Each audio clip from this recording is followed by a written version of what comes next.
подкаст студиясына қош келдіңіздер. Бүгін бізде қонақта Қазақстан мұсылмандар діни басқармасының республикалық әйел қыздар секторы меңгерушісі Нұрғалиева Динара ұстазымыз және Қазақстан мұсылмандар діни басқармасының Алматы облысы бойынша әйел қыздар секторының жетекшісі, үздік ұстаз, психолог Назерке Жаналиева, сондай-ақ Атырау облысының әйел қыздар секторының жетекшісі Данаева Назгүл Мдерқызы. Қош келдіңіздер. Енді біздің осы подкасттың дәстүрі бойынша келген қонақтарымыз өздерін қысқаша таныстырып өтсе. Динара ұстаз, сізден бастайық. Рахмет, Атырау өңіріне қош көрдік. Нұрғалиева Динара Құтқожақызы боламын.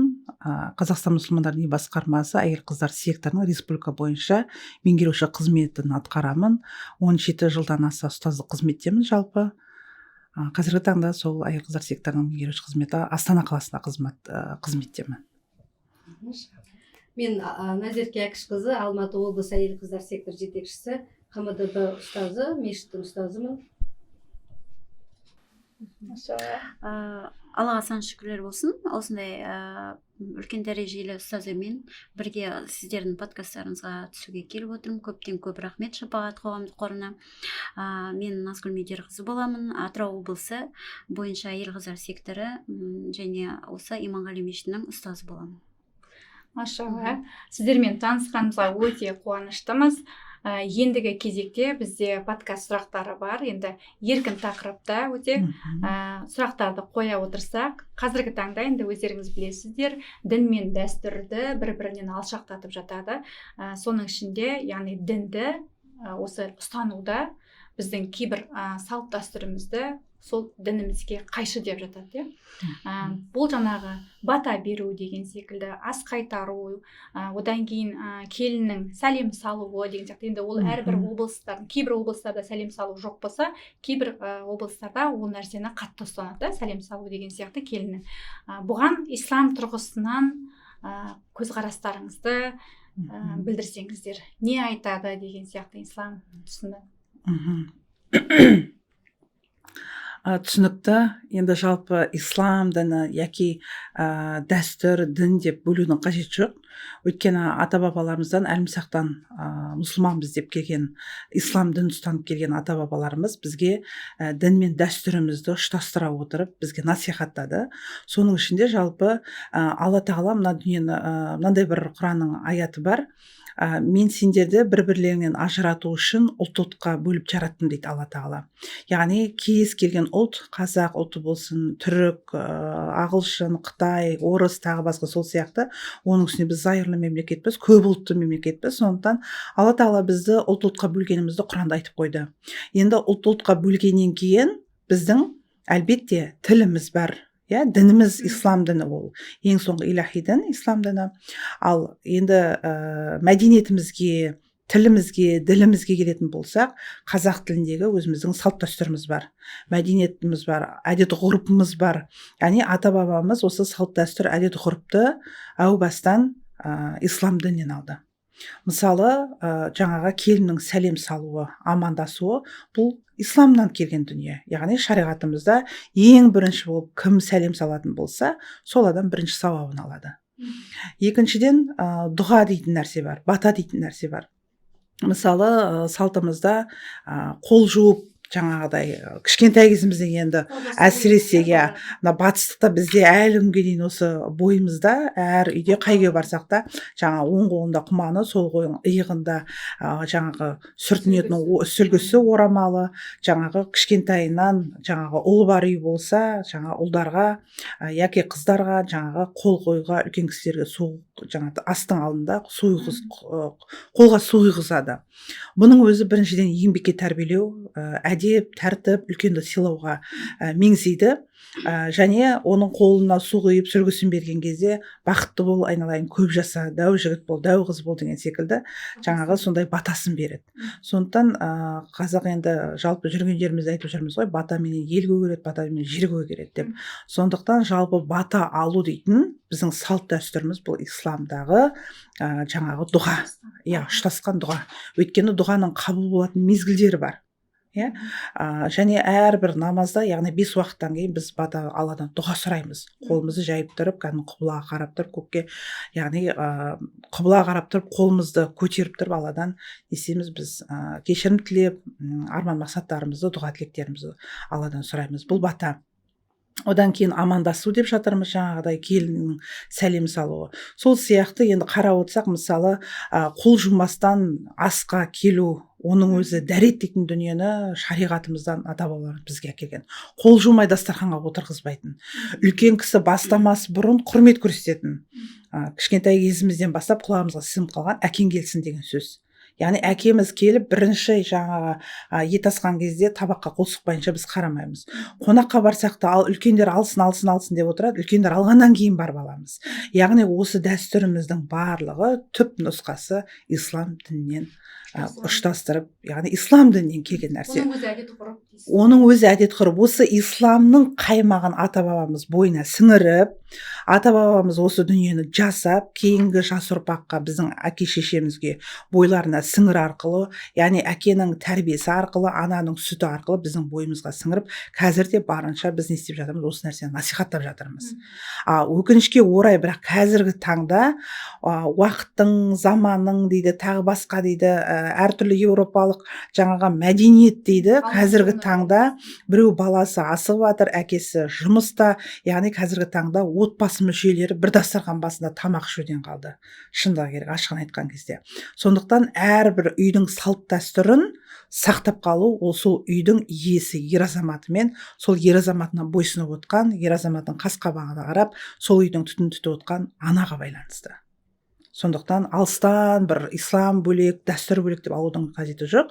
Салт дәстүр ғұрпымыз ол біздің жаңағы шариғатымыздан келген дүние. Еліңді, отбасыңды сақтағың келсе, дәстүр мен дінді ұштастыр дейсіз ғой. Осы тұрғыда енді тағы бір сұрағымыз бар. Осы қазақтың салт дәстүрі, енді оны орындамайтын отбасы, орындамайтын бір адам жоқ деп айта алмаймыз, өйткені ол қазіргі таңда мектептерде де дәріптеліп жатады, иә, наурыз деген секілді, немесе одан бөлек жаңағы тіпті біздің сөзімізге тұздық болсын, тіпті біздің жұма сайын шелпек пісіріп Құран оқуымыздың өзі, мысалы былай қарап отырсақ, бұл әдет ғұрыпқа айналып кеткен. Қандай жағдай болмасын, дәстүрімізге айналып кеткен. Жұма күні тұрдық па, бір қамырға қолымыз барып тұрды. Бір шелпек бауырсақ пісіріп еш шығарып жіберейік деп бұрын жаңағы қайтқан кісілер дәметеді дейді ғой. Ол жай ғана айтылған сөз. Бірақ аналарымыз сол үйдегі ең қаптың түбі болса да қамырын иілеп, есін шығарып шелпегін пісіріп, және сол ыстық бауырсағымен шелпегімен Құран бағыштап, Құран оқып, және сол шелпекті көршілерге таратқан. Мысалы қазіргі таңда ол нәрсе жоқ. Бірақ кейде болады, енді мен көп жаңағы адамдар тұратын, үлкендерімізде, жастарға қарағанда үлкендер көп жасайды. Кейде болып жатады, өткенде ғана осы көршіміздің келіні босанған, анасы, қыздың анасы келіп, жаңағы 40-нан шыққанша жанында болуға келген ғой. Ыстық шелпек пісіріп алып кетті. Өзім жұмыстан шаршап келгем. Алттан кейін келген, жаңа ғана сағат 4-те алып кеткен еді, босануға, соған дұға етіп, дұғамды, батамды жасап отырмын, енді сізде Құран оқып, дін жолында жүрген жансыз ғой, бата жасап қойыңызшы, аман есен босанып алсын деп, ыстық жаңағы 2 шелпекті бір жақсылап теле отырып, шай ішіп алдым да, жақсылап тұрып дұғамды жасадым. 1 сағаттан кейін жаңағы айтып жатыр да, мамасы қуанып, анасы, қызым босанды, ұл босанды деп сүйінші сұрап жатыр. Сондықтан бұл шелпектің негізіне пісіруге болмайды, бидіға тағы басқа деп жатады ғой, мен айтам, айналайындар-ау, ол шелпектің өзі пісіріп, оны өзгеге, көршілерге таратсаң, ол садақа. Бір адам болса да қуанады. Кім жек көреді алдына тәтті бауырсақ пен шелпегін әкеліп отырса. Ал бір адамды қуантудың өзі садақа. Пайғамбарымыз салам күлімдеп болса да, біреуге жақсы сөз айтсаңыз да, қолыңызда бір кішкентай дүние болса да, соны шынайы ықылас ниетіңмен берсе, бір адамды болса да қуантсаң, ол үлкен садақа дейді да. Яғни сауапты осылай да жинауға болады. Сондықтан дәстүріміз, ғұрпымыз исламнан ұштастырып, бір-біріне қайшы деп бір-біріне қайшы болу мүмкін емес. Жалпы осы қазақ халқының салт дәстүрімен исламдағы енді түрлі көрініс тапқан нелер бар ғой, амалдар бар ғой, жаңағы айтып отырған, бата дейміз, одан кейін ас қайтару дұғасы дейміз, астан тұрар алдында да жаңағы дұға сұрайды, бата сұрайды үлкендерден. Бұның барлығы сол исламның қағидаларынан аттап кететіндей, бір бидғаға шығаратындай жаңағыдай жаңашылдыққа шығаратындай нәрсе емес деп ойлаймыз. Осы тұста енді қазіргі жалпы замандағы біздің ұлттық құндылығымыз бар ғой енді. Жаңағы айтып отқан, сіз айтып отырсыз, үлкен кісілердің көп жерден көрмеймін, бірақ үлкен кісілердің үйінен көремін дейсіз, иә, шелпек пісіру, жаңағы жұма сайын ата бабасына Құран бағыштау деген сияқты. Бірақ бұл жастарымыздың арасында қалып бара жатқан сияқты, иә, өйткені жастардың мүмкін оған уақыты жоқ шығар, иә, мүмкін енді студент болады, қызметте, одан аты жаңағы ата-анадан бөлек тұру деген сияқты бар, иә. Жаһанданудың да бұған кері әсері жалпы бар ма? Сол жөнінде сізден енді Назерке ұстаз ойыңызды біліп кетсек осы тұста. Бисмилля. Енді жаһандану деп қалдым ғой, жаһанданудың жақсы жағы да бар, жаңағындай қиындық тудыратын, салт дәстүрден алыстататын жақтары да бар ғой. Дәл сіздің айтып отырғаныңыз енді жаһандану кезеңінде діннің, дәстүрдің алыстауы болып көрініс тауып тұр ғой. Бірақ дегенмен мен мысалы өзім жастармен жақсы жұмыс істеймін. Қалай деп айтсам екен, ниеттері бар, әйтеуір жұма күні бір нәрсе істеп қалғылар келеді. Мүмкін бір шелпек пісіріп таратпаса да бір-біріне хадия жасап, сыйлық жасап, бүгін жұма деп бір-бірін қуантып, Алланың әл-уәдуд есімі бар деп, сол әрбір көркем есімін тосын сый жасап қуантып жүретін жағдайлары бар. Сондықтан бұл жұманың ең басты мұсылманның мейрам екендігінің белгісі ғой. Сондықтан енді шелпекте қалып кетеді деп мен ойламаймын. Себебі әр баланың, әр үйде бір ана бар, бір апа бар. Бұл салт дәстүр ғұмырлы ғой. Ғұмырлы да. Бұл біз былай бір көріп жастарға баға бергенмен, жастардың ішіне кірген кезде даналықтары көп. Себебі 35 жылдық муфтияттың биыл бізде Қазақстан діни басқарма, мұсылмандар діни басқармасының 35 жыл ғой, 35 жылдықтың еңбегін көруге болады, және ол еңбекті жастардың бойынан көруге болады да. Жастармен жұмыс істеп жүрсеңіз, орамал тақпайды. Былай қарасаңыз шалбар киіп жүреді, бірақ ол Құран оқи алады, ол жақсы әдепті да, жақсы әдепті, ойы ұшқыр, заманауи, әдемі бір көріністе жүрген бала. Сондықтан бәріне біз асығамыз ғой. Біздей бола қалса, жұма күні шелпек пісіре қалса, көршілерге тарата қалса, жоқ, ол подсознанияда бар, ол ішкі әлемдерінде бар, ол жойылмайды да. Ол уақыт сәті келеді, өзі орнығады, 40-тан кейін бір даналық келеді, ол бәрібір оны қайталайды. Бұл өлмейтін өміршіл салт дәстүр ғой. Оны қанша жойғысы келсе де, ол бір бидағат десе де, түтін деп шаманизмға келіп тіркелсе де, ол келе жатыр. Ол келе жатыр, және ол нәрсені Алланың қалауымен бірлігу, жаңа ұстаз айтып кеткендей, бірлігу, бір-біріне қарым-қатынасты нығайту деген мәселені сақталып қалатындығына мен сенемін. Жалпы қарым-қатынастың жақсы болуы, бұл көршімен қарым-қатынас, ағайынмен қарым-қатынас, немесе жаңағы ағайын болмай-ақ, ол қызметтегі адамдармен де қарым-қатынас. Осы жалпы осы отырған біздің арамыздағы бір-бірімізбен жақсы қарым-қатынастың өзі негізі исламнан ғой енді. Және ол тек қана ислам діннен деп те айта алмаймыз. Бұл қазақтың дәстүрінде де бар, жақсылық жасау деген, бір-біріне мейіріммен қарау деген. Жаңағыдай жақсының жақсылығын айт, нұр тасысын деп айтады ғой. Сондықтан да біздің мақалдарымыздың өзінде де шариғаттың бір тәпсірленген бір хадистері жатқан сияқты. Сол себептен енді бұл тек қана бір кісінің ойы емес қой, жаһанданудың келуі, бұл жаңағы салт дәстүрдің бұзылуына, немесе бір шариғаттың, діннің бір алыстауына деген сияқты әкелуі мүмкін бе деген секілді сұрақтар.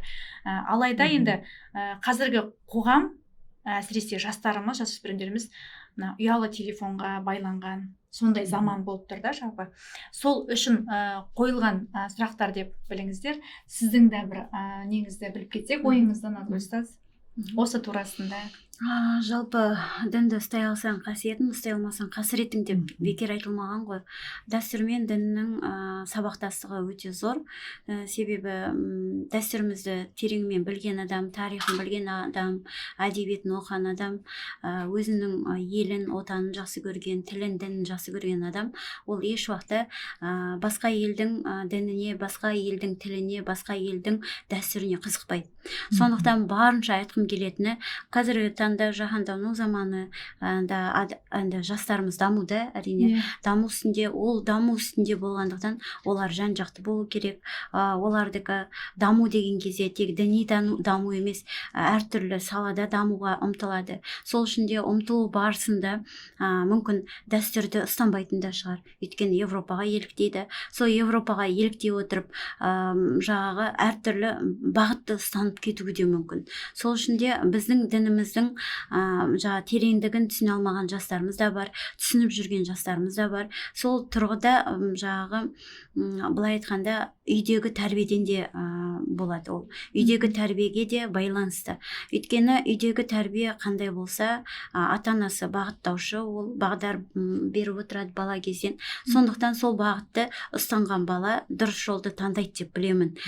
Және де сол шетелде армандап жүрген, Европа елін армандап жүрген кішкентай азаматшаларымыз, бой жетіп келе жатқан жастарымыз, олар әртүрлі жаңағы әлеуметтік желідегі ғаламтор әлемі, қазір технология дамыған заман, сол технология дамыған заман кезінде олар сол еліктеу мақсатында адасып кетуі мүмкін. Сол адасу барысында өз дәстүрін жоққа шығарып жібереді. Өз дәстүрін құрметтемей, діннің қай бағыты дұрыс екенін де түсінбей, тіпті өз дәстүрін, ата бабасын жаңағы істеген амалдарын кезіндегі оларды теріске шығарады, одан тіпті ұялатындай дәрежеде, тіпті өзінің қазақ тілін сүймей кететіндей дәрежеге адамдар қателесіп адасуда. Сондықтан жастарымызға қазір біз көптеген осындай орталықтарымыз бар, білім беру орталықтар, көптеген ұстаздарымыз бар, көптеген теолог, психолог мамандарымыз бар. Сіз біз болып дейсіз. Сол сіз біз болып қарым-қатынас жасай отырып,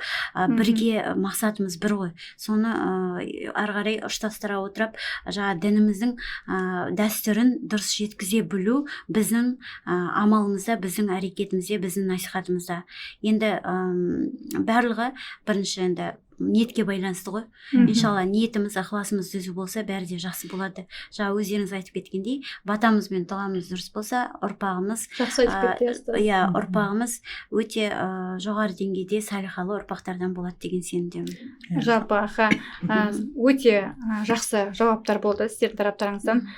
Осы енді салт дәстүр дейміз, әдет ғұрып, бұның барлығы жалпы біздің қазіргі өсіп келатқан ұрпағымыз бар ғой, солардың осы дінді дұрыс ұстануына, өйткені қазір біз оларға салтты, дәстүрімізді, әдет ғұрпымызды, бұл әдет ғұрпын танымаған, салтын танымаған, жаңағы өзінің мәдениетін танымаған, тілін танымаған бала, ол ертеңіне ол өзінің елінің болашағының адамы емес та ол. Сондықтан да жаңағы сіздер дұрыс айттыңыздар, ең бастысы жаңағы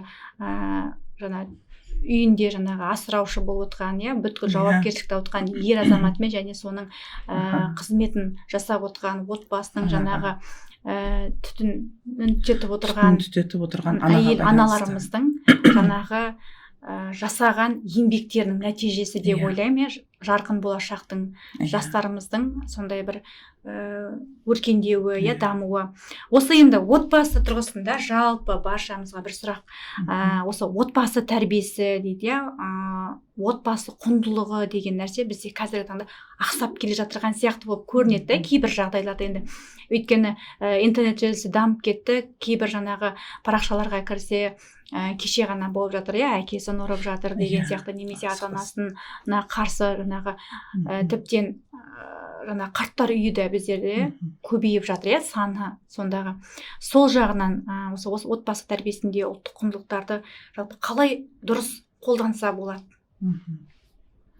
Енді мысалы қарап отыратын болсақ, дүниеге әкемізде, анамызда дүниеге алып келді, бірақ ол кісілер 5 уақыт намаздары болмаса да ауыздарында кәлимасы болды. Фатихасымен, құлхуаласын, яғни ықылас сүресін біліп, фәлақ-нас сүрелерімен жұма сайын шерпегін анам пісіріп, әкем Құран оқып, дүниеден өткен ата-бабаларға Құран бағыштап, солай көзіміз ашқалы осы тәрбиемізге сіңіріп келді. Негізі, енді біз бергіректе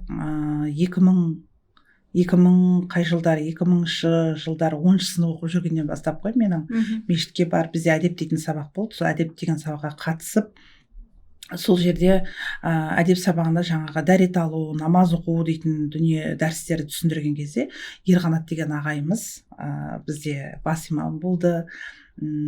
Алматы облысында әлі рахметімді айтамын. Ұстазыма ең алғашқы ұстазым.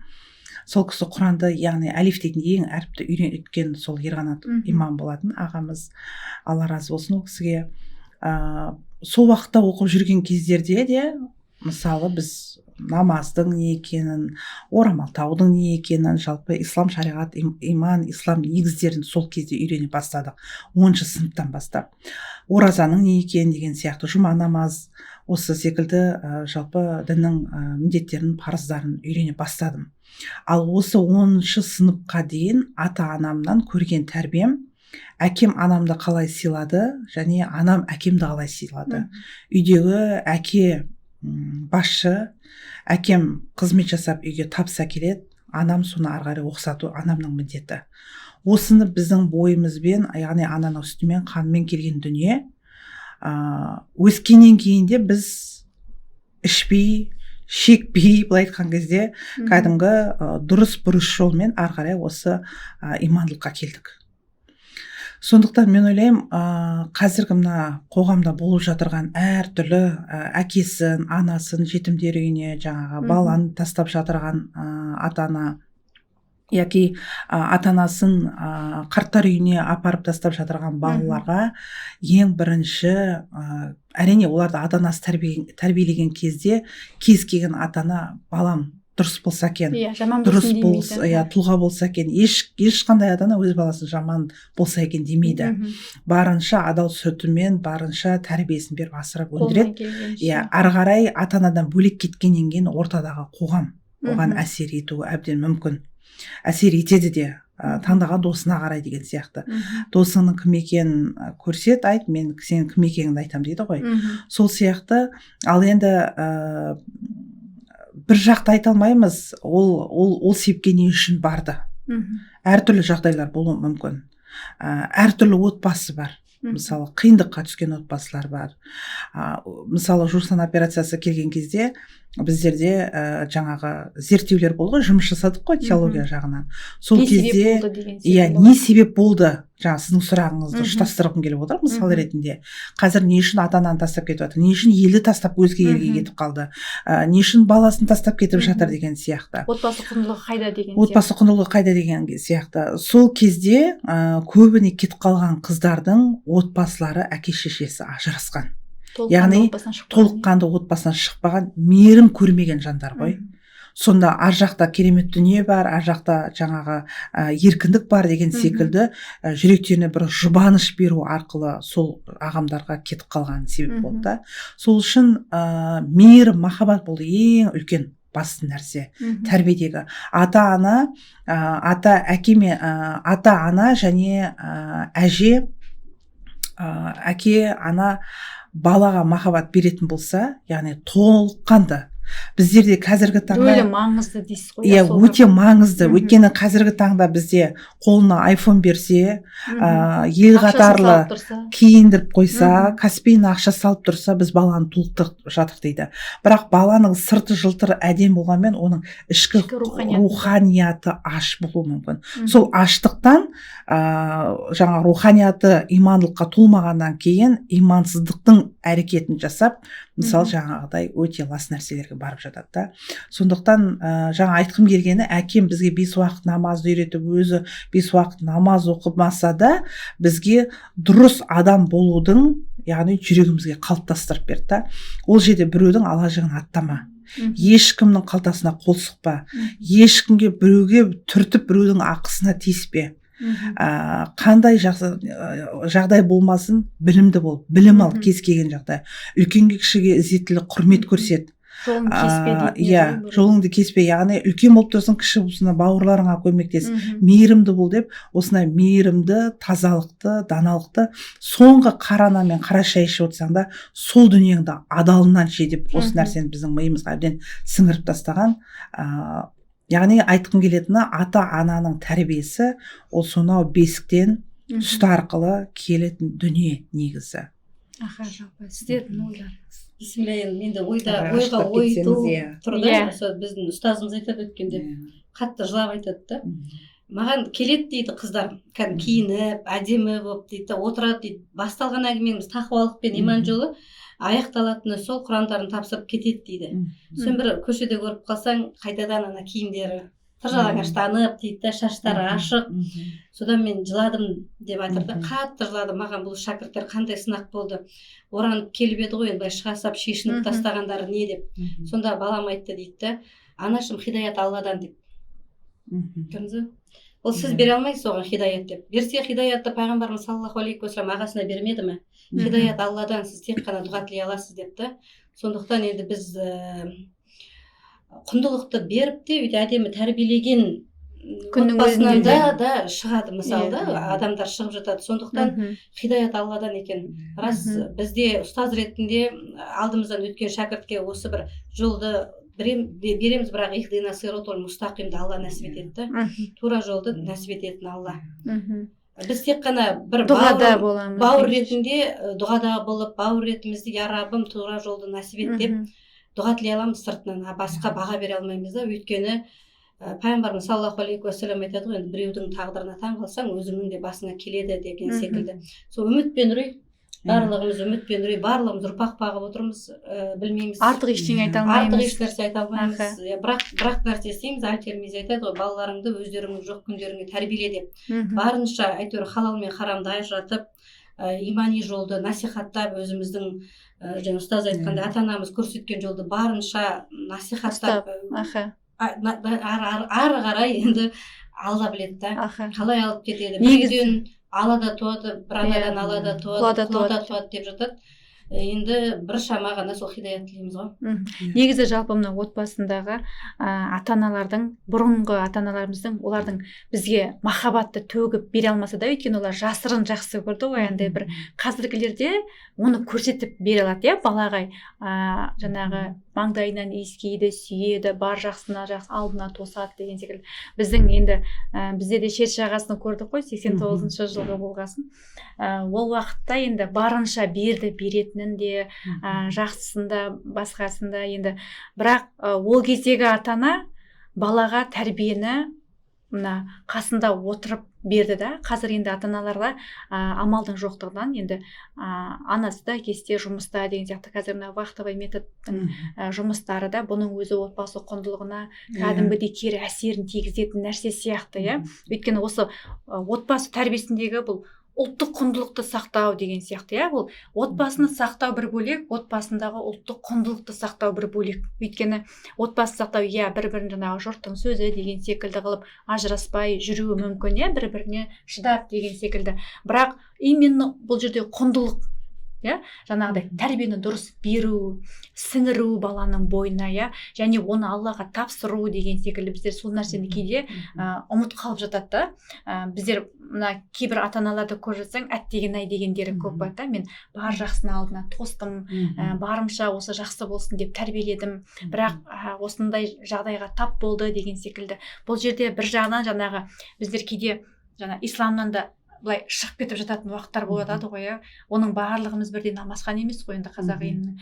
Сондықтан да бір Аллаға тапсыру жағы, иә, мынау дұға жасау арқылы баланы толықтай сол енді, өйткені Алла беруші де Алла, алушы да Алла болғандықтан біздікі тек бер жағындағы амал әрекет қой, тәрбие беру, оны оқыту, тоқыту деген секілді.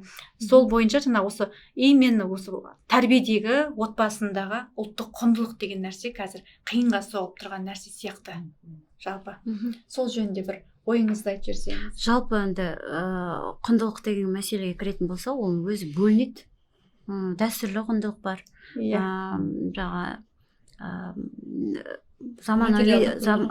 заманауи құндылық бар, әртүрлі құндылықтарға бөлінеді. Соның ішінде дәстүрлі бағытты ұстанып, дәстүрмен жаңағы сол бойынша баланы тәрбиелеп жатқандар өте аз деп айта аламын. Қанша ол діндар болсын, намазхан болсын, ол өзіне намазхан, өз-өзіне амал етуші. Ал сол бағытта баласын тәрбиелеп жатқан аналар, әкелер аз деп ойлаймын, себебі қазір таңда жастардың өз таңдауы бар, өзінің жеке пікірі бар. Қазір көп айтады ғой, бізде кезінде біздің жылдарда анамыз не бағыттаса соны дұрыс деп қабыл алып, сонымен әрекет жасап, амал етіп, соны еш уақытта жаңағы мен өзім айтам, өзім қалауым бар деп айтпастан, анамыздың, әкеміздің сөзі заң болды бізге.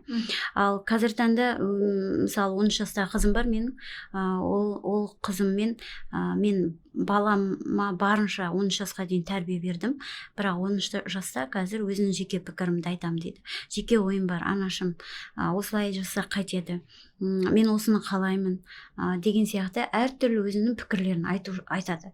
Сол үшін дінімізде де бала алдындағы міндетіміз бар, ата-ана алдындағы міндетіміз бар. Сонымен қатар сол баламен де өзінің орта жаста баланың да тәрбиесі бар ғой, құрсақтан бастап тәрбиелеу керек екенін бәріміз білеміз. Сонымен қатар 3 жастағы баламен қалай тәрбие жасау керек, 17 жастағы бала, сонымен қатар 10 жаста және орта жасқа келген уже бой жетіп қалған қызымызға, баламызға ұлша ұлға қалай бағыт беру керек, соған ұлдың сана сезімі қандай болу керек, солай бағыттаймыз. Қыз бала қалай тәрбиелі болу керек. Алдағы уақытта ол бір үйдің келіні болады, бір үйдің сүйікті жарына айналады, бір әулеттің ұрпағын тарататын бір келінге айналады. Сол үшін сол бағытты анасы қалай өзі амал жасап жүрсе, сол қыз соны көреді. Қазір таңда балалардың бәрі губка ғой. Жалпы сөзіңізді бұзсам, негізі бұл отбасы құндылықтың бұзылуына әлеуметтік желінің де бір әсері бар сияқты. Әрине бар. Өйткені қазір кейбір отбасылар жаңағы бір сыйлық алғанын шығарып жатады, оны көрген басқа отбасыныкілер жаңағыдай неге менде осындай жасамайсың деген секілді, бұл жария жасаудың өзі де дұрыс емес секілді, бұл да бір кері әсерін беретін сияқты. Енді тағы бір сұрақтарымыз бар, бұл жаңағы қазіргі қоғамдағы әйел адамдардың өзінің жеке таңдауына қатысты, немесе құқықтарының шектелуіне қатысты, енді ондай нәрсе өте көп орын алып жатыр біздің қоғамымызда. Енді ниқаб мәселесі бар. Бұл ниқаб мәселесі енді бұл белгілі бір адамның, жалпы әйел адамның өзінің таңдауы ма, әлде бір мәжбүрлік әрекет пе? Осы жағына бір тақырыпқа тоқталып кетсек. Енді ниқабтың өзінің киілетін жерлері бар ғой, негізі. Мысалы, көбіне оны ыстық елдерде киіп жатады. Күннен қорғану. Иә, ниқаб ол парыз емес, ең бірінші үкімін не тоқталатын болсақ, орамал тағу парыз, әуретті жабу парыз, бірақ бетті, қолды, бет жүзді, яғни одан кейін қолды мына білезікке дейін және аяқты тобыққа дейін ашық болу керек, қалған жердің барлығы жабық болу керек. Ал енді ниқаб дейтін дүние бұл көбіне араб мемлекеттерінде, ыстық жерде, Сахара дейміз ғой, яғни топырақты жел тұрған кезде топырақ бетке ұшатын сондай бір ыстық және ер азаматтар көп жерде десек болады. Әйел адам өзінің сұлулығын бөгде ер адамдардан қорғану үшін, яки жаңағы күннің ыстығынан күйіп кетпеу үшін, яғни ер азаматтың алдында өзінің терісін сақтау үшін сұлулығын, сондай мақсатта, сондай ниетпен кисе рұқсат етіледі. Және оны сол араб мемлекеттерінде киеді. Ал енді біздің Қазақстанымызда ондай айтқан дәстүр деген сияқты ғой, салт дәстүр елдің деген сияқты. Иә, араб мемлекетінде өйткені ол жақта ер азаматтары қызметте болады да, әйел адамдар қызмет жасамайды. Олардың табиғаттарында әйел баласы тек қана үйлерінен шықпайды, шыққан кезде ер азаматтары көп жерде қызметте, ол жақта жаңағы отельді жуып жатқанда ер азамат, базарда тұрса да ер азамат, дүкенде тұрса да ер азамат, кез келген қызметкерлердің барлығы ер азаматтар. Сондықтан араб мемлекетінің географиясымен, ол жақтың менталитетімен, Қазақстанның географиясымен менталитетін мүлдем екеуін біріктіруге болмайды. Сондай мақсатта киеді. Өйткені енді мына қажылыққа барамыз, умраға барамыз, сол кездерде жаңағы әйел адамдардың арасында дәрет алып жатқан кезде, жаңағы ниқабпен кірген әйелдер ниқабтарын шешіп дәрет алып жатқан кезде әйел бола тұра біз аузымызды ашып таң қалып қаламыз да. Өйткені жаңағы ниқап енді оларда как форма сияқты ғой, сыртынан киеді да киімінің, бірақ оны шешкен кезде оның астындағы көйлектері, ана әйел адамның шашы, макияжы, қолының алтын әшекейлерін көрсеңіз, арабтардың алтыны дейді, енді керемет қой, енді сап-сары кәдімгі Индияның алтындары сияқты. Ана әйел адам бола тұра біз көз қарасымыз, мә қандай сұлу әдемі деп аузыңды ашып тұрып қарап қалатын сәт болады. Қызықтап енді былай айтқан кезде қандай сұлу, қандай әдемі деп. Ал енді біздің Қазақстанда киіп алатын әйел адамдар ниқаптың ар жағында енді ол әйелдер сияқты емес қой, ниқап кәдімгі өзінің кәдімгі көйлегі да. Кейде бір тақуалықты сол ниқаппен де өлшеп жатады, иә. Бұл жерде негізі тақуалық бұл амалда деп айтады ғой адамдардың, яғни бір-бірінен. Тақуалық негізі ол бейнеде емес қой, тақуалық ол жүректе. Тақуалық деген не нәрсе? Тақуалық деген ол өзіңнің бойыңдағы тазалығыңа қарау. Тазалық иманның жартысы дейміз. Үйіңнің тазалығы, адамдармен қарым-қатынасың, тақуалық, ниетіңнің таза болуы, 5 уақыт намазыңа ұйықтап қалмай уақытлы тұру сенің тақуалығың, мысалы сіздің, оразаңды уақытлы ұстау, қаза қылмай келесі жылдың оразасына қосып ұстамау тақуалығың, ер азаматқа бойсынуың тақуалығың, ата-анаға қарап жуындырып, тырнақтарын алып, киімдерін таза ұстап, қызмет етуің тақуалық. Тақуалық деген кәдімгі адам қоғамда өмір сүріп жатырған кезде айналасындағы адамдарға әдептілікпен, имандылықпен жақсы қарым-қатынаста болу, осы тақуалық. Осы тақуалыққа. Ал киімнің тақуалығы ол тақуалыққа байланысты емес. Өйткені бүкіл тұмшалап бет жауып алып, бірақ автобусқа отырған кезде үлкен кісіге орын бермесе, мысалы кешіріңіз, ол тақуалыққа жатады деп айта алмаймын. Әдепсіздік та. Сондықтан киімде емес, ол адамның кәдімгі жүрегінде, іс-әрекетінде деп айтар едім. Жалпы осы енді нағыз тақуалықты қандай деп елестетеміз? Бұны бір қоғамнан оқшаулану ма, әлде жаңағы тұмшалану ма деген сияқты келтіреді ғой енді. Сол жөнінде бір айтып кетсек. Бисмилля, мысалы, жаңа қоғамнан оқшаулану ма дегенді Абай атамыз айтып кеткен ғой қара сөзінде. Бұл тақуалық деген не деп? Иман деген не өзі дейді да? Бұл иман деген қорықпайтын жүрек екен ғой дейді да. Ертең мені адамдар сөз қылады ау деп қорықпау керек екен ғой. Бұл айнымайтын жүрек екен ғой. Мына діннен қоғамға қарап айнымай дінді алып жүру керек екен ғой. Босаңсытпау керек екен ғой, мына буынды дейді. Босаңсытпау, буын деген жаңа ұстаз айтқандай 5 уақыт намазымды қаза қылмау екен ғой. Енді мен бұл тақуалықты қалай ұстаймын? Оңашалайын ба дейді ғой. Жоқ дейді, мен халқымнан бөлектеніп оңашаланбайын, иманымды халыққа білген таратайын деп 53 жасында, тура мен жасымда ол кісі отырып 45 қара сөз жазуға отырады. Ол өзінің оңашалану, өзінің ашылу процесі болады. Ал Шәкәрім Құдайберді атамызды алатын болса, ол кісі оңашаланды. Ол кісі бас шегіп, мысалы мына халық не дейді? Өзінің мен бала қалпына түскен адаммын деген әңгімесінде айтады ғой. Мен мысалға болыс болдым дейді да, армандадым дейді кішкентайымда. Жүгіріп келіп әке шешемнің қалтасынан берген кәмпитін алып жеп жүрген, мен ана асық ойнайтын балаларға армандадым. Бір күн асық ойнайтын жасқа жеттім дейді. Асық ойнасам, асық ойнағанда ұрысады екен адамдар, ренжіседі екен асыққа. Жоқ, мен өсейін, алды бақан тебейін, қыз бен жігіт болайын деп армандадым, арманыма жеттім, алды бақан тептім дейді. Сөйтсем ол жерде де дұрыс емес нәрселер бар екен. Жоқ, мен одан да сөзімді өткізетін болыс болайын деп, болыстық дәрежеге жетіп, халықпен бірге жүріп, халықтың қамын ойлап, бір күн айнаға қарап қалсам, сақалым өскен, иегім түскен, бір шәкәрім тұр дейді.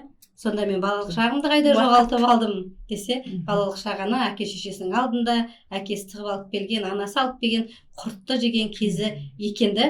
Сол кезімді мен аңсадым, мен балалық шаққа қайтқан адаммын деп бас шегіп, мысалы, бөлектенді. Бұл жерде де психологиялық нәрсе сөйлейді ғой. Бір адам бар, өз адамдар екіге бөлінеді. Біреу батырлар да, Амангелді батыр секілді, қолына қылышын алып, мен халқымның мүддесін қорғаймын дейді. Біреу ғалымдар, мысалы Алаш партиясының азаматтары ғалымдар болды, олар жазады. Сондықтан бұл жерде де нақты тұжырым жоқ та, нақты тұжырым жоқ. Біреу оңашалануымен өзі Алламен бір бұрышқа отырып алып, оңашаланып, әсерін білдіре алады. Біреуі халықпен жүріп, өзінің бір пайдалы болуын, менің бір тақуалығым, діндар жолдығым деп қабылданады. Сондықтан барлық адамға бір формат бере алмаймыз ғой. Әр адам өзінше әртүрлі болады да. Ол да бір өмірінде, тағдырында жазылған харизмасы Алланың. Енді біз бәріміз сүйектен жаратылдық, еттен жаратылдық, бірақ харизмамыз бойымыздағы әртүрлі. Мысалы, баланың да темпераменті әртүрлі. Сол үшін біз баланы не үшін бұзамыз? Менің темпераментімдей болсын, шапшаң істемей ма мынау, неге баяу деп баланы да құртып жүретініміз, біз оның бойындағы қасиеттерін қабылдай алмауымыз ғой. Сондықтан бұл жерде әркім әртүрлі. Жалпы енді бұл жаңа сіздің бір сөзіңіз ұнады. Жаңа араб елдерінде әйел адамдардың жаңа өзінің менталитеті деген сияқты өздерінің салты, дәстүрі. Одан арғысы жаңа ол жақта әйелдер үйде отыратындар, қызметте көбінесе ер адамдар. Енді біздің Қазақстан ондайға салыстыруға мүлде келмейді, өйткені қазіргі баланы мектепке таситынды әйел, сабағын оқытатынды әйел, жиналысына баратынды анасы, сол енді әкесі бізде көбінесе қызметте, жұмыстан қол босамайды деген секілді сондайлармен қалып қойып жатады. Сол себепті біздің қоғамға бұл оқшаулану немесе бір бөлектену деген нәрсе жалпы жат сияқты, ол тіпті келмейтін нәрсе сияқты. Енді осы тұста жаңағы енді ниқаб мәселесі бізде қозғалып жатыр ғой, бұл парыз емес деп айтылды ғой, оның несі уәжіп дәрежесінде. Сондықтан да уәжіп дегенде де бұл жаңағы белгілі бір неге байланысты деп өзіңіз айтыңыз ғой, себептеріне байланысты деген сияқты. Осы енді парыз болмаған жағдайда бұны кейбір топта жаңағыдай қатаң түрде киілуін талап етеді. Бұл тұста қандай пікір айтасыздар? Жалпы. Бәріңізден ба? Бәріңізден бір ортақ бір пікір айтып берейік. Мәжбүрлі түр дегенде қандай мәжбүрлі түр болуы мүмкін? Мысалы. Қатаң түрде дейді. Қатаң түрде, егер ер азаматы мәжбүрлі түрде кигізетін болса, яғни қыздың өз еркінде емес, яғни әйелдің өз еркінде емес, күйеуінің талабымен солай кигізіп жатырса, демек күйеуінің ұстанымы, яғни ниқаб мәселесінде ол кісінің түсінігі дұрыс емес болуы мүмкін. Сол себепті ол кісіні дұрыс діни бағытта, яғни мешіттерден барып, имамдардан осы мәселесі жайында тереңірек білім алу керек. Не үшін әйеліне қандай кездерде мысалы кигізеді. Егер тым сұлу болып, айналайын-ау, жаңа көшеде жүре алмайтындай, бүкіл ер азаматтың кетіп бара жатқан бүкіл көзінің бәрі бұрылып тұрып қарайтындай болатын болса, ондай кезде де тым жаңағы тұмшаламай, кәдімгі қарапайым қазақ аналары, қазақ әйелдері киетін кәдімгі өзіміздің киіп жүрген киіміміз бар, сондай қылып кисе де оның ешқандай ағаттығы жоқ деп ойлаймын. Ең бастысы әуреті жабық болу керек. Әурет дегеніміз не дедік жаңағыда? Бет жүз дедік, ашық болу керек.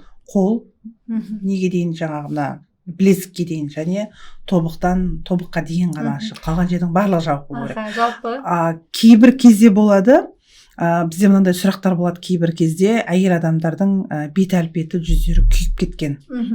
Қоғамға ашып шығара алмаймын деп.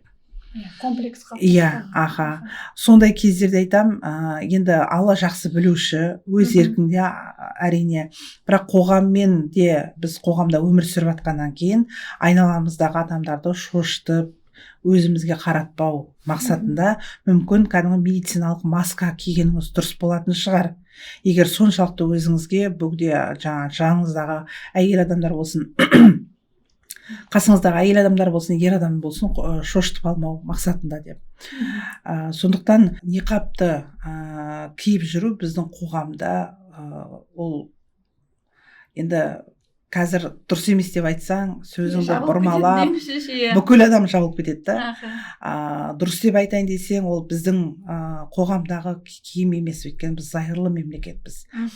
Сондықтан кәдімгі Алла Тағала Құранда әуретті жап десе, сол әурет, яғни ұятты жерді жауып жүретіндей, қоғамға сай жарасымды дұрыс киімді киіп жүретін болса, Алла Тағалаға не ұнамды? Алла Тағалаға бұйырған әуретті ұятты жерді ашпайтын, зинаға апармайтын амалдарды адамның ісі ұнамды. сол үшін Аллаға ұнамды нәрсені жасасын, және қоғамда мысалы жай ғана қарапайым біз кетіп бара жатсақ ешкім қарамайды. Ал мен сол азаматтарға айтар едім, сіздер әйелдеріңізге ниқабты кигізу арқылы, егер осы подкастты тыңдап отқан азаматтар болатын болса, әсіресе ниқабты әйелдеріне мәжбүрлі түрде кигізетін ер азаматтарға айтар едім, сіздер ниқабты кигізу арқылы керісінше тек қана еркектер емес, бүкіл әйел баласын, бүкіл ер адамды, яғни қоршаған ортаны өзіңіздің әйеліңізге фокусты қойғызасыз. Өйткені мен осылай кетіп бара жатсам, маған ешкім қарамайды. Ал қазір мен ниқаб киіп қап-қара болып жолдан өтейінші, елдің бәрі бұрылып тұрып қарайды да, кім екен мынау деген сияқты. Өйткені біздің қоғамға жат дейміз. Иә, өйткені әр, айтып отырмын ғой, Алла тағала ұлтқа жаратқаннан әр ұлттың өзінің әр ұлттың тілі бар, ділі бар, мәдениеті бар, салт дәстүрі және салт дәстүріне сай киімі бар. Және де осы бізде өзімізде салт дәстүрлік киімімізге, болашақта киім-кешегімізге әсте осылай жаймен қадаммен келе жатырмыз. Болашақта біздің басымыздан киім-кешек, қазақтың ұлттық нақыштағы киімі киіп жүретіндей Алла тағала күнге жеткізсін деп дұға етемін. Және біздің ұрпақтарымыз өзіміздің дәстүрлі киімімізді. Сол үшін біз қазіргі таңда әр жыл сайын сән байқауы, яғни жаңағы қазақи құндылығымызбен салт дәстүрімізді киім-кешегімізді насихаттау мақсатында осы әйел қыздар секторының бағытында сән байқауы әйел адамдардың заманауи әдемі киім үлгілерін танытуға атсалысып жатырмыз. Бұл жыл сайын өтіп тұрады ғой, жаңағыдай. Негізі жыл сайын өтіп тұруға ниеттіміз, 3 жылдай уақыт болған екен, болмағанына. Негізі анау жыл сайын өтіп тұрса, бұл адамның біріншіден көзі де үйрене береді ғой. Көзі де үйренеді. Негізі сондай жыл сайын өтуге мүмкіндік болып жатырса өткен жақсы. Өйткені жаңа айтып кеттік қой, тәрбие деп ше, қазір қоғамда неге мынандай дүниелер болып жатыр, әкені неге ұрып жатыр дегендей. Негізі не ексі адам соны орады ғой. Мына гүлге күнделікті суын құйып, апталап қарап отыратын болса, ана арам шөптерін алып, ол жайқалып, әп-әдемі болып өседі. Дәл сол сияқты қыз тәрбиесінде де болсын, ұл тәрбиесінде болсын, киімімізде болсын, қазақ тілімізде болсын, қандай ділімізде болсын, дінімізде болсын, қандай болмасын қоғамда жаңағы отбасы құндылығын яки ұлт құндылығын сақтап қалу үшін біз аз-аздан болсын өз үйімізде бала-шағамызға осы құндылықты ақырын судай жаңа тамшылатып болсын, тамшылаған су бір күні көл болады, көлдің суы сіңетін болса, оның жемісі керемет болады. Енді қазіргі таңда мына сұрақтар қойып жатады ғой, қызымыз, ертең болашақта өзіміздің де әпке-сіңлілеріміз деген сияқты ниқабқа келеміз деген бір тұжырымға келіп жатса, енді бәрімізде қыз өсіріңіздер ғой енді. Сондықтан да сондай бір тоқтамға келіп жатырса, қандай әсер болар еді сіздердің тараптарыңыздан, және кигісі келіп, жаңағыдай шешімге тоқтам уже келген кезде қалай түсіндіріп, әсіресе жасөспірімдер арасында бұл болады, еліктеушілік деген болады, олардың өздерінің бір жаңағы ойлары болады, олардың өздерінің бір қоғамы болады деген сияқты, сол сияқты ортасына байланысты деген сияқты бір өздері сондай ойға келуі мүмкін. Қыз баласы, бір сіңліміз деген сияқты, әпкеміз деген сияқты қалай түсіндірсек болады жалпы оларға? Енді менің жеке өзімнің ойымды айтатын болсам, енді ұстаздар маған келісер, келіспес білмедім. Бірақ менің қызымның сондай ойға, сондай жүріске тым ислам шариғаты деп тым жаңағы шариғаттың құпталмайтын дүниелеріне кіріп кетуден, яки шариғаттан тыс заманауи бағытқа кетіп қалмау үшін мен қазірден бастап өз қызыма дұрыс жол мен бұрыс жолдың орта жолын көрсетіп жатырмын. Және мен өз қызыма балиғатқа толғанға дейін ешқандай мәжбүрлемеймін. Орамал тағасың, киесің деп. Балиғатқа толғаннан кейін өзінің шешімі қалай болатынына ерік беремін. Алла нәсіп етсе сол күндерге жеткізсін. Және ерік берген кезде қызымның осы Алла тағалаға ұнамды бұйырған парыздарымен жүретініне мен қазірден бастап әрекет жасап, амалын жасап, айтқан кезде егінімнің суын құйып жатырмын. арамшөптер болады арасында жылатын, Болады қажет ғой, кезде иә. жылып отырамын. Бірақ сол үшін болашақта оның болашағы жарқын болуына, білімді болуына, заманауи болуына, және тіпті мына мектепке баратын, бірінші сыныпқа баратын кезде папасымен бірге әкесімен біз кәдімгідей ақылдастық. Әкесі мүмкін жаңаға ертеңгі күні 5 жасқа дейін аралас мектепте оқыса, 5 жастан кейін қиын болып қалмай ма екен деп ол жағында ойладық. Былай да ойладық. Сонымен мен айтып жатырмын, қандай болғанда да 1-ші сыныптан 5-ші сыныпқа дейін бала кәдімгі қоғамға сіңісіп, толыққанды сол нәрсемен нету керек, оқу керек. 5 жастан кейін балиғатқа келіп жатқан кезде уақытында әрі қарай көрерміз. Бірақ қандай жағдай болмасын, ертең күні шетелге оқуға бару мүмкін, иә, мысалы, тек қана діни мамандық емес, басқа да заманауи мамандықты таңдауы мүмкін, мысалы, өзіне. Әркез біздің қадағалауымызда болмайды деген. Иә, әркез біздің қадағалауымызда болмайды. Сондықтан мен өзім айтып отырмын ғой, әке шешем 10-шы сыныпқа дейін әке шешем тәрбиесінде болдым. Мен шешініп кеткен жоқпын. Я болмаса бір ішіп, шегіп, Құдай сақтасын, теріс жолға кетіп қалған жоқпын. Алла берген санамыз бар, ата-анамыздың тәрбиесі бар. Дәл сол сияқты тәрбиені мен де қызыма беремін, жеткіземін. Аллаға тапсырып дұғамда болады. Мен және қызымның болашақта иман жүзді, қари хафыз болуына дұға етемін, және үлкен дәрігер болуына барынша, енді ол дәрігер болу менің емес, өзінің таңдауы. Дәрігер боламын дейді. Және қандай дәрігер болады десе, мамалар бөпе туатын дәрігер боламын дейді. Айтқан кезде гинекологта айтып тұр ғой, енді өз тілінде баланың. Сондықтан енді баланың арманы қазір болашақта қалай болады, оны Алла біледі. Бірақ болашақта дұрыс жолды таңдауына қазірден атсалысып, дұғадамыз дейсіз ғой. Сіздің ойыңызды біліп кетсек қысқаша.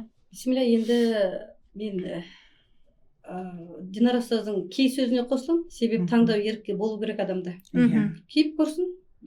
Ол да қаншалықты ғұмырлы болатынын да көруге болады. Сондықтан қалай дейді мынандай, киме деген сайын кигілер келеді ғой. Бірақ менде мынандай болды, бізде Ұйғыр ауданы бар, Алматы облысы бойынша. Сол жаққа сапармен барғанда әйел қыздармен кездескен кезде 2 ұйғыр қыз келді, нихоппен. Сондай сұлу, әдемі. Ештеңе деген жоқ, біз енді кетіп бара жатып қана сұрадым. Сіздер не үшін кидіңіздер десем, красиво же дейді. Көздерін қыштығып қойып алған ғой ұйғыр қыздар. Соны айтым, красиваның артында КМБ тұр дедім. Сіз красиваңыздың артында КМБ тұр, жазып алады, учетқа салады, ертең сіз жатағым дейді. Қойыңызшы дейді, я дедім, болды деп шешіп, сол жерде сумкаларына салып алып кетті да, былай қарасаң. Сондықтан сіздің сөзіңізге келісетінім, білім беру керек. Бала білімді болу керек қой. Ислами шариғи білім алған бала ол шешімді дұрыс қабылдайды, және салт дәстүрмен тәрбиеленген балада ол өзінің салт дәстүрін дұрыс қабылдайды, дұрыс оны іске асыра алады. Өзіңіз де білесіз, біз де білеміз, мысалы нихопты кім киеді, бәрібір дегенмен бір жарасы бар, ішінде бір бөлшегі бір жерде қалып кеткен балалар киеді ғой, қыздар киеді. Мысалы мен өзімнің анализімде солай болды. Тәжірибемде. Сондықтан да бұл жерде баланы бұзбастан, ұстаз айтқандай мейірім, махаббат, қамқорлықпен тәрбиеленген бала ол салт дәстүрден аттамайды. Ойым солай. Енді тақуалық тауда емес ел арасында деп бекер айтпайды ғой. Сол үшін ел арасында қоғамда жүрген соң сол қоғамның ортасында өзіңді тура орта жолмен ұстау керек деп білемін. Не қатты терең мен тақуалық жолды ұстанамын деп өзімді жоғалтып алуға да болмайды. Немесе мен дінді ұнатпаймын, дінді жек көремін деп діннен қатты безініп кетуге де болмайды. Сондықтан ортаны ұстаңдар деп пайғамбарымыз саллаллаху алейхи вассалам айтқандай, біз барынша орта жолды ұстанамыз, дәстүріміз бен дінімізді бірге алып жүреміз, және сол бағытта сабақ береміз, ілім береміз, жастарымызға оңды солдысын айырып, осы ниқаб мәселесі болсын, басқа сұрақтар, түрлі күрделі сұрақтармен келеді. Сол мәселеде жастарымызға бар білімімізбен бөлісеміз. Жақсы. Енді тәжірибе бізде де көп болып жатады ғой, кездесіп жатады, иә. Нихабтағы келіншектермен де кездескен болатынбыз. Сол кезде жолдастары жаңағыдай тастап кеткен 4-5 баламен өте обал жағдай енді. Сол кезде айтамыз ғой, енді бұл нихабты жолдасыңыздың жаңағыдай қалауымен тақтыңыз ба деген кезде, иә дейді да, енді қазір шешкім келеді. Бірақ өте қиындау дейді да, үйреніп қалғаннан кейін бір шешініп қалған адам сияқты болып қаласың деп. Бірақ та соны не үшін тақтық, қалай тақтық кейде өзіміз білмейміз деген жағдайды айтып жатады иә. Ол да қиын иә. Өйткені бұл тек жаңағы жолдасына толықтай жаңағыдай өз қалауын, яғни өз қалауын білмейді. Сонымен білген, алайда жолдасының тарапынан да ешқандай жаңағыдай қолдау да жоқ деген сияқты, немесе енді ажырасқаннан кейін, тастап кеткеннен кейін оның артынан алимент те төлемейді, 4-5 баламен бізден көмек сұрап жаңағыдай қол ұшын бересіз бе кішкене деген сияқты. Енді пәтер жалдап отырып, оның төлемақысы бар, тамағы бар, киімі бар деген сияқты. Сонда айтамын да, мына бетті бір ашып, кішкене енді хиджабпен жүре беріңіз деймін да. Бірақ енді қашан маңғы сіз біреуден көмек сұрайсыз деймін да. Алла берген денсаулығыңыз бар, қол аяғыңыз балғадай, бір балдарыңыз үшін бір қызмет қылып, оларға жақсы бір өзіңіздің тарапыңыздан еңбегіңізді сіңіріп, кейін ертеңіне ол балдар тарапынан сізге бір жаңағыдай бір нұқу болмасын деймін да, ол жаңағыдай сізді вот сен кезінде бізді асырамадың, осындайда жеткізбедің деген сияқты болмас үшін қазірден бастап еңбек ету керек қой деймін да. Баланы жетілдіру үшін оған көптеген тер төгу керек, еңбек ету керек. Тек қана бір нені үйде отырып біреудің сұраған ол бүгін берер, ертең берер, одан кейін әр адамның өзінің жаңағы несі бар деген сияқты, отбасы бар, өмірі бар деген сияқты. Сол үшін бұл да бір шектеу деп ойламаймын. Қоғаммен араласу үшін. Сол себепті жалпы бұл әр адамның өзінің таңдауы, біз енді оған мін жоқ шеш деген сияқты қарсылық таныта алмаймыз ғой. Бірақ енді барымызша қолымыздан келгенше насихатымызды айтып түсіндіріп жатамыз. Жалпы келгендеріңізге көп рахмет, алғысымыз шексіз. Танысқаныма сіздермен өте қуаныштымын. Өте сондай бір жақсы отырыс болды. Жаңағы сұрақтарымызға жақсы өте мардымды жауаптар алдық сіздерден. Көп рахмет. Алла сіздердің жолдарыңызды ашық қылсын, ұрпақтарыңызды хайырлы қылсын, сіздер үшін Аллаға ұнамды істеріңіз көп болсын, беделдеріңіз арта берсін. Адамдар, жалпы дұға бар ғой, сол адамдардың арасындағы қателіктер мен кемшіліктерді Алла бір өзің жасырып, адамдар арасында абыройымды көтере гөр деген, арттыр деген. Сол үшін әрқашанда абыройларыңыз арта берсін. Өйткені сіздер осы қазақ қоғамы үшін қызмет қылып жүрген, осы жастарды жетілдіріп, олардың жарқын болашағын қалыптастыру үшін еңбек етіп жүрген бірден бір ұстазсыздар. Сіздердің жұмыстарыңыз өте ауыр. Оны түсінеміз, өйткені қоғаммен жұмыстану әрбір адамның алдыңызға келген, оған тәлім тәрбие беру, үйдегі тәрбие бөлек, қоғамның тәрбиесі бөлек қойынды. Әртүрлі адам кездеседі, әртүрлі тағдыр кездеседі. Оларға жол көрсету, оларға ақыл кеңес беру, бұның өзі адамға кәдімгідей психологиялық тұрғыда шаршаңға әсер беретін нәрсе. Сондықтан да сіздердің жұмыстарыңыз Алланың көп еселене берсін алдында. Ақырет күнінде сіздер үшін таразыларыңызда ауыр тартатын амалдардан болсын. Көп рахмет. Танысқаныма өте сіздермен қуаныштымын. Рахмет, үлкен шақырғандарыңызға рахмет. Алла тағала осы шарапат студиясына, шапағат студиясына, шапағат подкастына Алла береке бере берсін. Қоғамға пайдалы дүниелерді қозғап және оның нәтижесін қоғамның тыңдап көруін нәсіп етсін. Басшылықтарыңызға күш қуат берсін, қызметкерлерге күш қуат берсін. Тек өсіп өніңіздер дегім келеді. Рахмет шақырғандарыңызға. Аман саулықта болыңыздар. Әмин. Көп рахмет.